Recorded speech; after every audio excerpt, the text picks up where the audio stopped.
This is Movie and a Beer, a podcast based in Portland, Oregon, where you can share in our discussion about movies and what beers go best with them. From classic cinema to the latest blockbuster, we all can use a little help figuring out what beers to enjoy in the theater or at home. So listen in and explore with us the vast world of ales and lagers to pair up with your movie experience.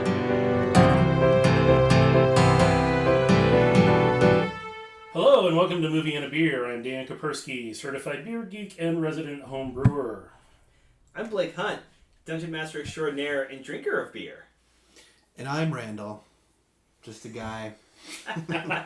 Just a guy with a microphone. He's the guy with the mic. We love that. I'm the guy trying to learn about beer. That's me. That works. All right. So today on Movie and a Beer, we're going to discuss Quentin Tarantino's Once Upon a Time in Hollywood. Yes. This is a throwback to the classic Hollywood TV and movie industry covering the 1950s to the 1960s. While the film starts and ends with some violence, as most Tarantino films do, this one is a whole lot less blood and gore and a whole lot more acting throughout the whole film. But don't get me wrong, violence is one of the central topics of both the visual and plot-driving, scenes, but it rides a lot on the suspense and drama and character-driven acting that is really phenomenal. This has a lot of Hollywood heavyweights, and it centers primarily around the career of film actor Rick Dalton, who's played by Leonardo DiCaprio, and his stunt double, chauffeur, and friend Cliff Booth, who is played by Brad Pitt. So, I believe all three of us have seen the movie. Wait, I was supposed to watch it? Well, yeah. It's funny because I went with Dan. I'm hilarious. Yeah. I loved it. Oh my god. And anytime Brad Pitt does a southern accent, you know it's going to be good. Because I think he's from Missouri, right? He's from the South. So I think he's just laying back into his roots. That works.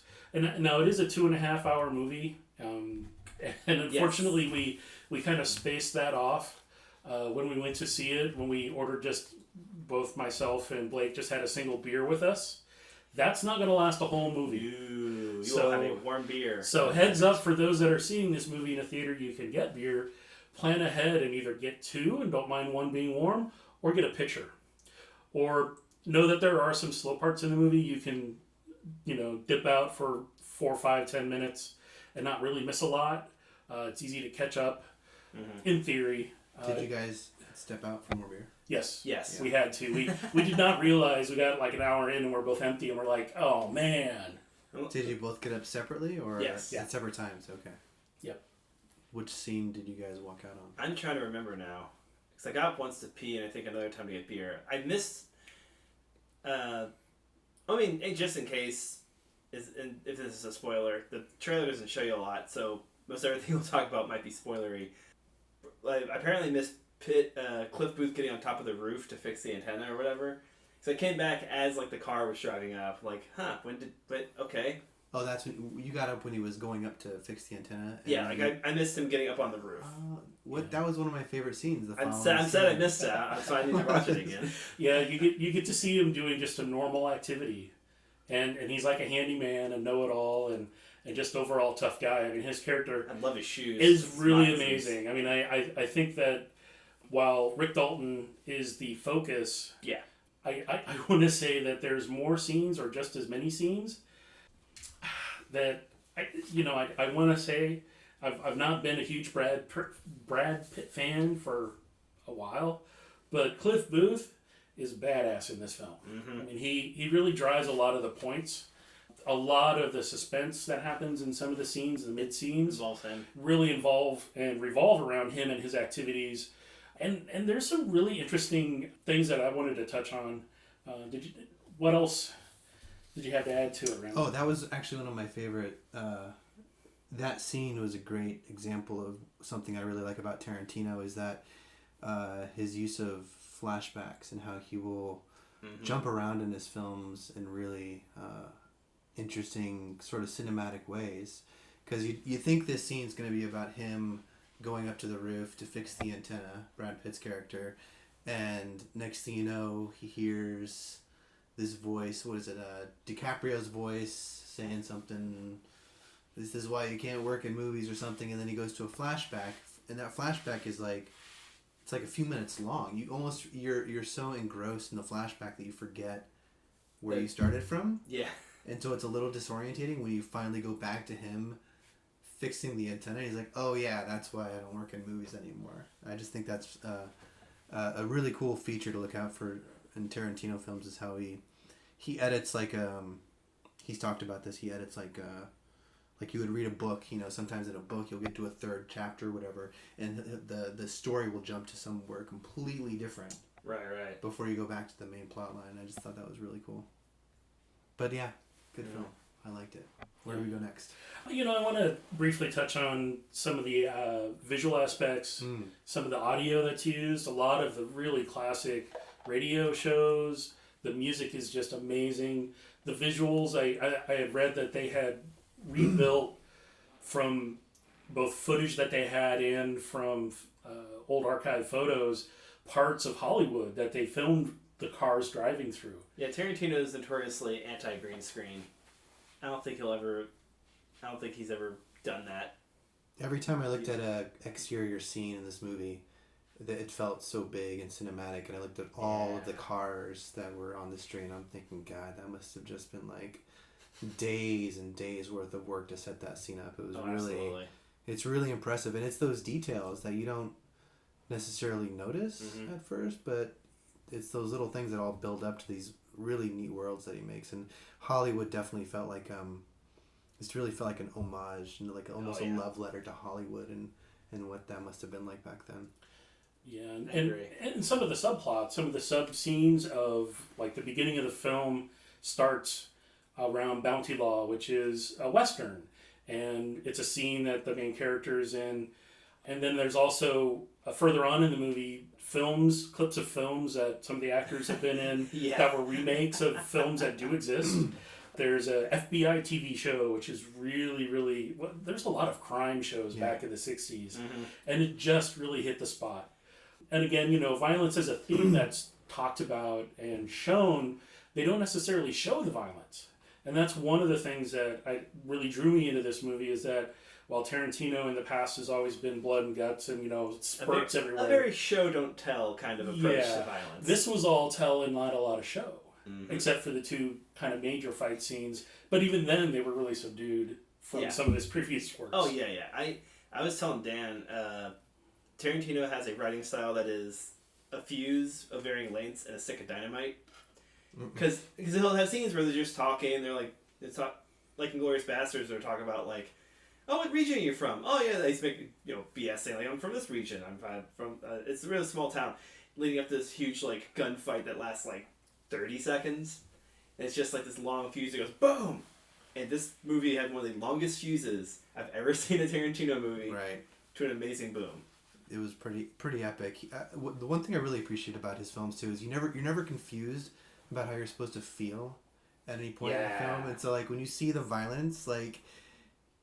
there's no way you can't feel anything but just like, ugh, you know, just like, okay, it's a little bit much. There was definitely those moments in this movie. It was definitely wouldn't be a Tarantino without that ultra violent moment where you're just like, okay, it's almost comical though, right? It's almost like it's so over the top, and it's like watching a musical almost. Like it's.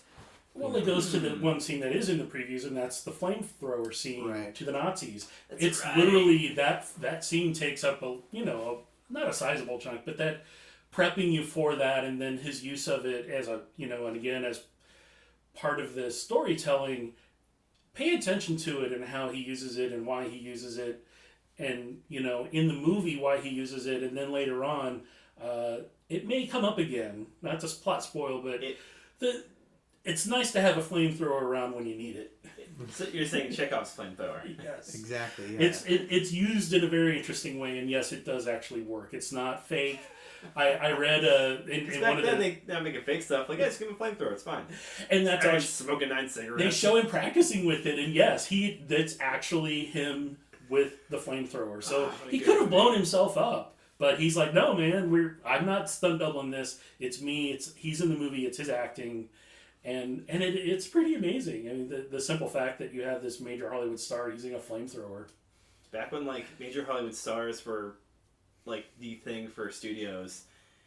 Like they'll trick like move of like, oh, you've been in these movies, go ahead and do these movies. Like we own this like German romantic comedy. You're gonna act in this. You've only done cowboy films, but now you're doing this. Yeah, this film really took place sort of at the end of an era for Hollywood, the studio system, and before those young bucks, Coppola and Spielberg and Lucas came onto the scene to really mix things up in Hollywood cinema. Those maniacs. You could really tell that he was just kind of this film meant a lot of things to Tarantino. I think he was very nostalgic for this time. He was a kid, right? When this he's still there's some showings still on 35mm. Oh, really? Like he loves film. He absolutely loves the actual clickety-click film. Yeah, and he definitely get a sense of like this was a poetry about Hollywood to him in a lot of ways, and that event that it was leading up to, that long fuse that finally went boom at the end, like that was him rewriting history a little bit. Yeah, because he said like, what if like that was a turning point for Hollywood. After that moment, like Hollywood wasn't really the same anymore. Mm-hmm. Yeah. My only complaint is not as much Margot Robbie as I thought there was going to be. But she's in it, and she's very good. But I was like, I could use more. Yeah, I mean, it is... While the previews kind of highlight her, it is one of the central driving points of the plot. She, again, is not in it as much as you might like. Yeah. It does cover part of her film career. Mm-hmm. It does...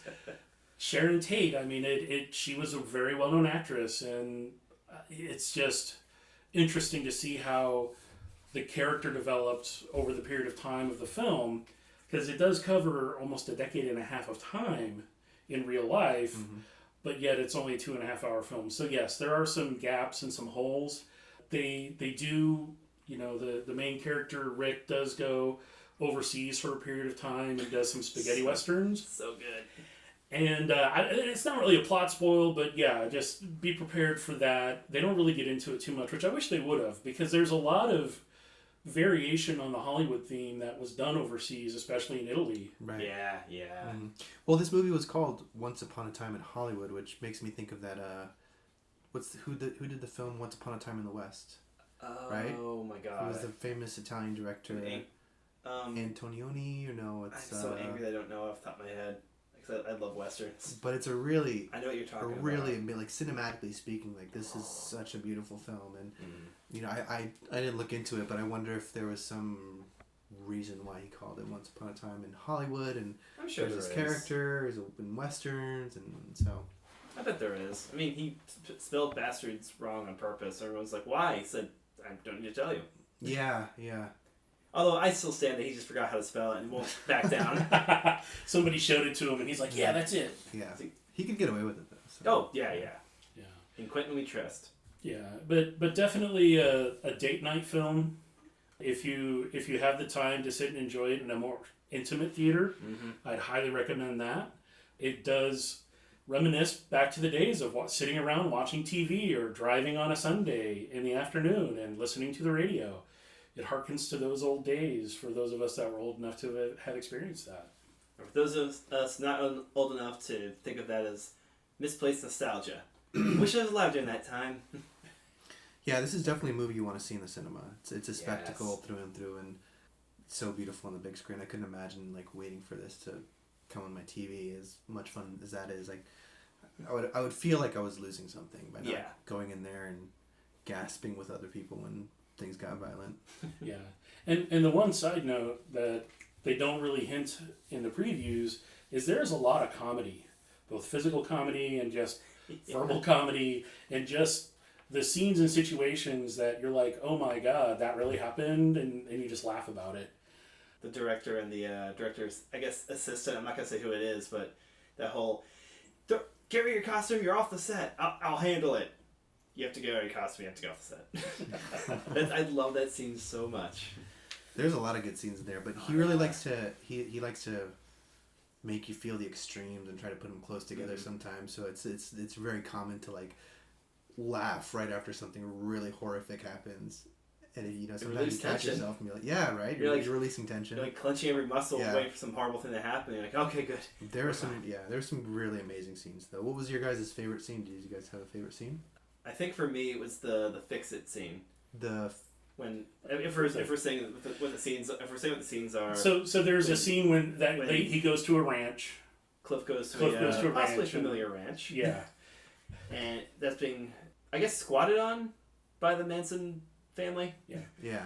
And he checks on the friend, and when he comes back, the friend who owns the place. Yes. Supposedly, yeah. Played by I'll say that too. He comes back. He drove Rick's car, and there's a big old machete just in the tire, and one of the guys is just laughing, giving a shit-eating grin, and Cliff just tells him, "That is my boss's car. You're gonna fix that." Well, fuck you, buddy. Bam! Punched him once. As the guy's getting up, "You're gonna fix it." He sits down. "I'm gonna watch you fix it until it's done." Just like it had little like hints of Aldo Rain from Inglourious Basterds. Just I'm right. Like, I'm in the right. I'm gonna get what I want. You don't have to sit here for a full day. That was a hard scene to watch a little bit for me. Oh, it was. Yeah, it was. I was white knuckling it. Like, okay, yeah. what's gonna happen? Yeah. I was waiting for it to go over the top. I was waiting for like heads to smash open or something. I was too. I mean, there was a lot of suspense. Yeah. Driven all the way to that end part of that small, section of the film. Again, very well acted, incredibly suspenseful, great storytelling. Again, and I can honestly say that I don't think there was any green screen or special effects. Everything was normal physical effects. And I think that really helps the film because it does make it real. Right. Even though it's a story that's being told and it's fictionalized, it is very real. What was your favorite scene?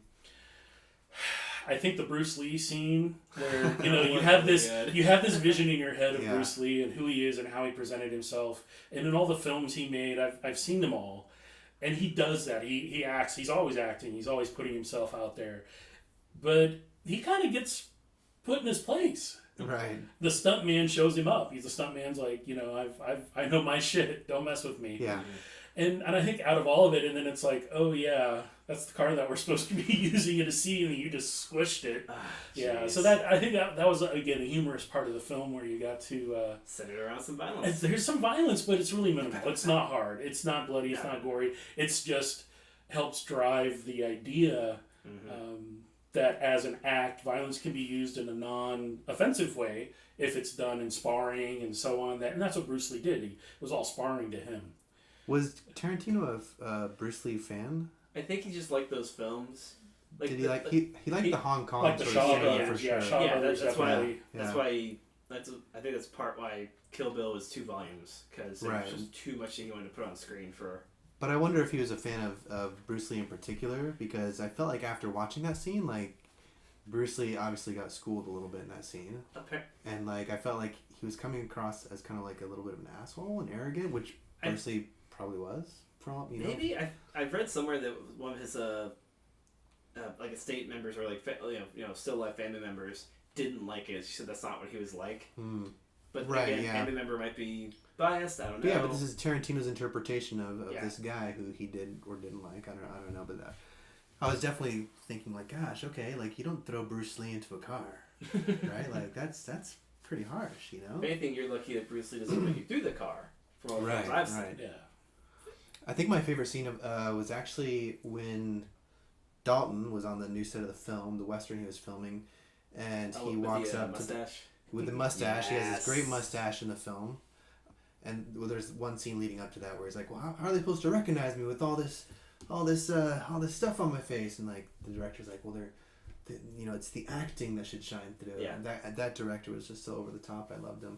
But the scene after that was when he was walking onto set and he meets the little girl. Oh, that little girl. A good scene. Yeah, it was so good. Like the dynamic and the energy between them. You could tell like she was the younger version of who he was, and their whole energy and dialogue back and forth about. It was kind of about what's his name, Rick Dalton coming to terms with like, yeah, he's just not hot shit anymore. And this is maybe his life, and you could really see DiCaprio's acting skills on full display there. You just really felt sorry for the guy, and the wittiness and the humor of this little girl was just so brilliant. She was just like wise beyond her years. And I also noticed too that that first shot was from 8 years ago in the beginning when they were showing the old cut of Rick Dalton, and she was 8 years old, born at the same time of the height of his powers. And then here we are 8 years later, and Rick Dalton isn't quite at the height of his powers anymore, and here's this rising star coming in right behind. That was the point, and then I got up and used the bathroom, and I missed everything else after that for 5 minutes. The rest of the film. He didn't see any of the film. But when I came back, it was really weird because it was the scene where she's in the movie theater watching herself.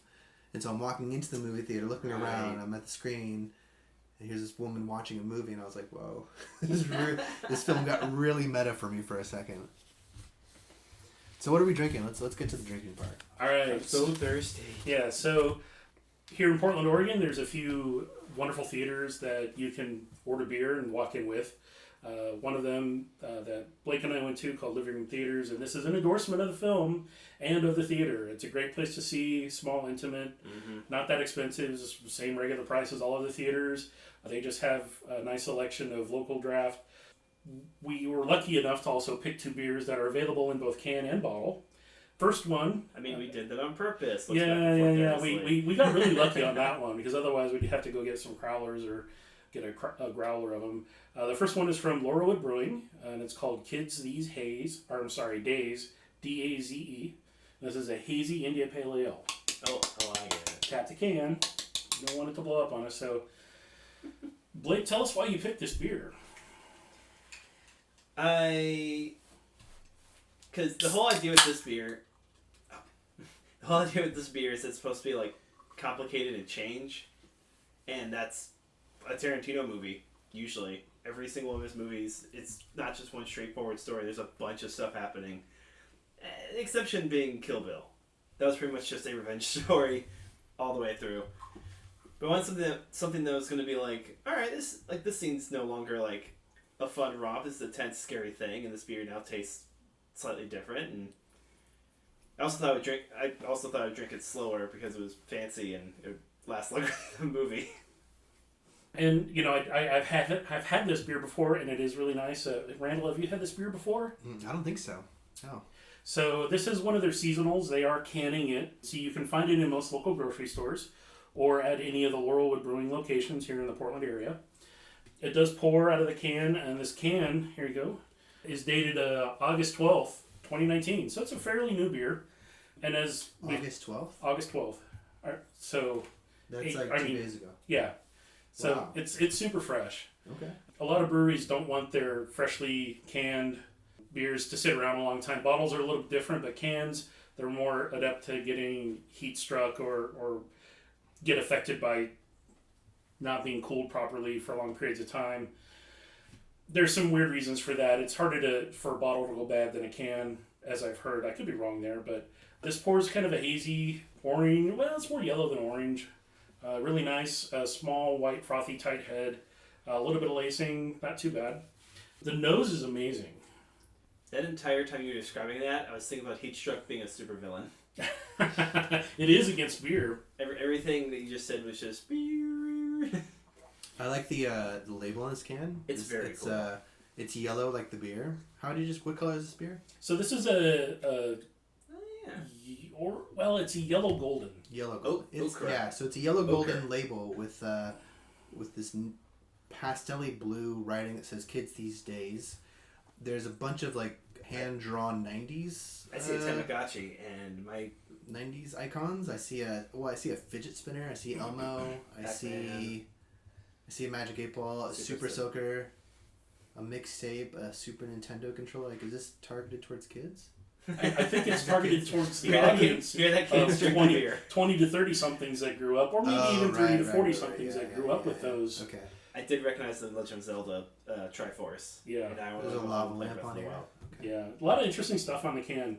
Imagining it being a hazy India Pale Ale, super tropical notes. The nose has some, tangerine, pine, crackery, thin, sort of lemongrass, grapefruit acidity kind of hit. But once you taste it, all those aromatics hit your tongue. Mm-hmm. It tastes just like it smells. If you're pouring it out of a can, you want to, smell it rather quickly. It'll off gas pretty quick. And then, so the initial head that you have on the top of your glass, you want to sniff that. A lot of people don't know to do that.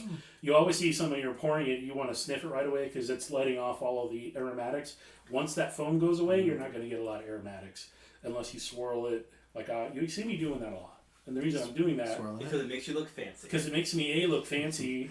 You look like a Bond villain. I do look like a Bond villain, and I do. I swirl my beers a lot, and I do that. Mr. Bond, I expect you to drink. Exactly. It really does help. The bubbles will release aromatics, so you get more of. You can inhale a little bit just as you breathe, or as you drink, as you sip, and so you're going to get both the flavors hitting your tongue as well as the back of the palate where the olfactory sensors are. Okay. Would this be a beer they drink in Hollywood, do you think? I don't know. I would think no. Well, not back then. I mean, would it be fun to drink in Hollywood? Like, I think in Hollywood they like pretend to drink. Yeah, because everyone has the it's same shape to get cocktail. rolls. Yeah, exactly. No one's drinking. They beer drink in Hollywood. Stella and Heineken. Yeah. And those mass-produced Because they're things. they're the spokesperson. For anybody listening in Hollywood, don't be offended. We just don't know a lot about Hollywood, so. Yeah. All I know about Hollywood is from this movie, and I assume they drink those old ass looking aluminum can beers that Cliff drinks. Were they? Oh, right. And I saw, I was like, oh, ugh, my stomach hurts just Oh. looking at it. Yeah. Yeah, generic beer. But yeah, the profile, the taste is real similar to what the aromatics are.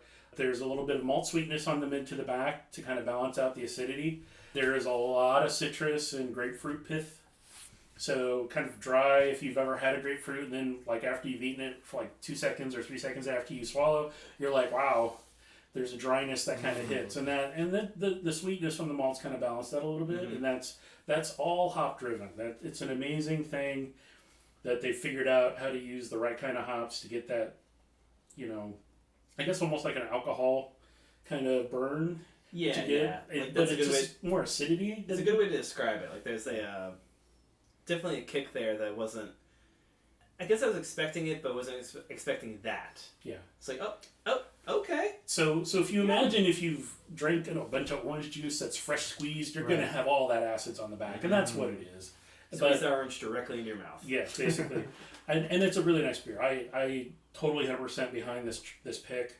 I did pick a different beer because we wanted to have a variety. Which, quick pro tip for everyone out there, whenever you go to a restaurant with somebody, never order the same dish, that way you can sample a little bit of everything. Exactly. The Little same hunt goes for traits. beer.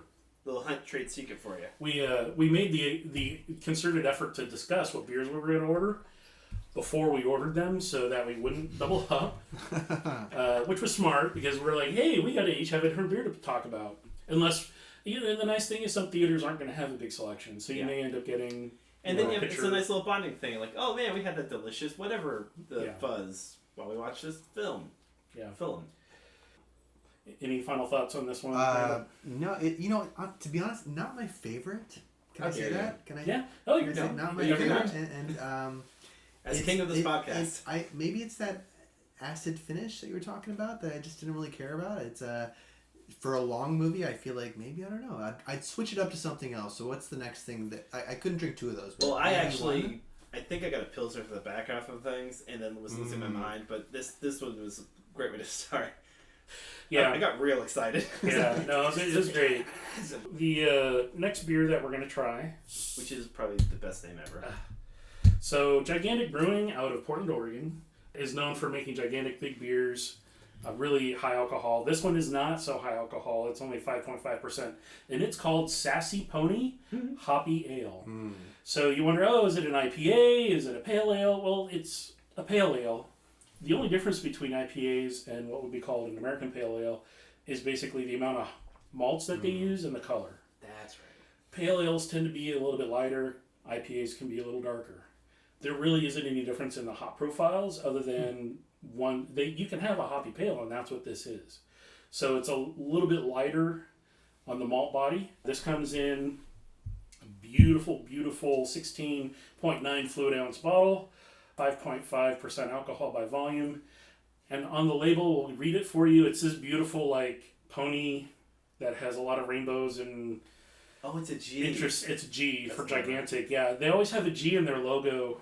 The G is the logo, capital G, and then all their artwork incorporates it in some way.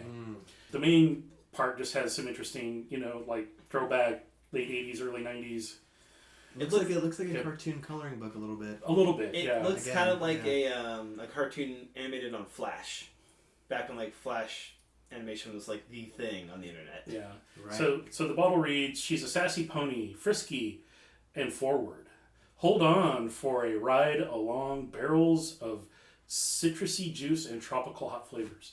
So we'll get this one pouring. So it's a little bit lighter color. It does have a really nice, kind of not pure white, little off-white head. I'm gonna smell it. I'm gonna smell it right away. Smell it right away.